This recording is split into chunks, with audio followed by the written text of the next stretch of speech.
이 추억의 꽃이라고. 네. 어린 시절 학교 앞 문구점에서 누구나 한 번쯤은 시도해봤을 일명 뽑기 사탕. 두 손으로 들어야 겨우 들 수 있는 어마어마한 크기부터 한 손에 쏙 들어오는 아담한 크기까지 사이즈도 다양하지만 모두가 꿈꾸었던 최종 목표는 따로 있죠. 이 커다란 잉어 한 마리 뽑는 날은 모두의 부러움을 독차지하곤 했는데요. 요새는 이보다 더 크고 화려한 모양들도 많아졌다고 합니다. 그 생김새에 따라서 가격도 천차만별. 싱글송 한 25,000원까지 가고요. 이것은 이 작은 거 하나에 2,000원 정도 가요. 한마디로 요 틀에 따라서 가치도 정해진다는 말씀인데 보기엔 평범해 보여도 스테인리스와 알루미늄 그리고 비밀 재료를 달인만의 조합으로 만들어냈다는 이 틀은 달인만큼이나 아주 단단한 내공을 지녔답니다. 안 깨져요. 안 깨져요. 진짜요? 네. 고무 재질 같은 건 줄 알았는데 보니까 아니에요. 뭐예요? 이거? 프라이팬 재질. 아니 프라이팬 재질이에요? 네. 되게 단단하네. 네. 땅바닥에 떨어져도 안 깨져요. 이게.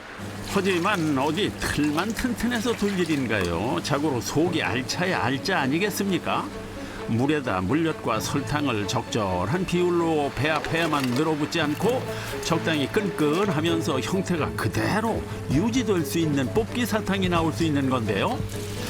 지금까진 얼마나 적절한 비율로 배합을 잘하는지 비법의 문제였다면 이제부터는 순전히 기술의 문제. 자, 일정한 두께로 예쁜 모양을 만들어내는 건 오롯이 달인의 목. 여기서 특이한 점은 틀의 끝까지 꽉 채우지 않는다는 점입니다.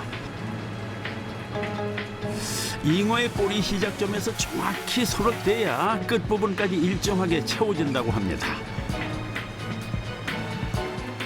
혹시 부족하지 않을까 싶었는데 완벽히 꼬리 끝까지 봉긋하게 차오른 모습. 왜 끝까지는 가지 않고 왜 중간에 뛰냐면 끝까지는 가면 이게 넘치거든요. 넘치니까 그 넘치지 않게 하기 위해서 여기서 어느 정도 이 정도 가면 내려가겠다 싶어서 손을 띄는 거예요. 아, 그걸 계산을 하시는 거예요? 예.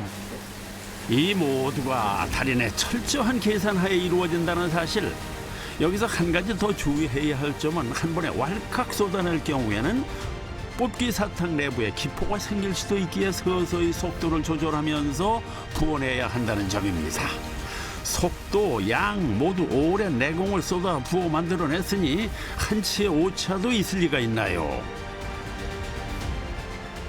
처음부터 틀과 함께 만들어진 듯 꼭 맞게 채워진 뽑기 사탕. 이를 볼 때마다 달인의 뿌듯함도 함께 가득 차오른다는군요.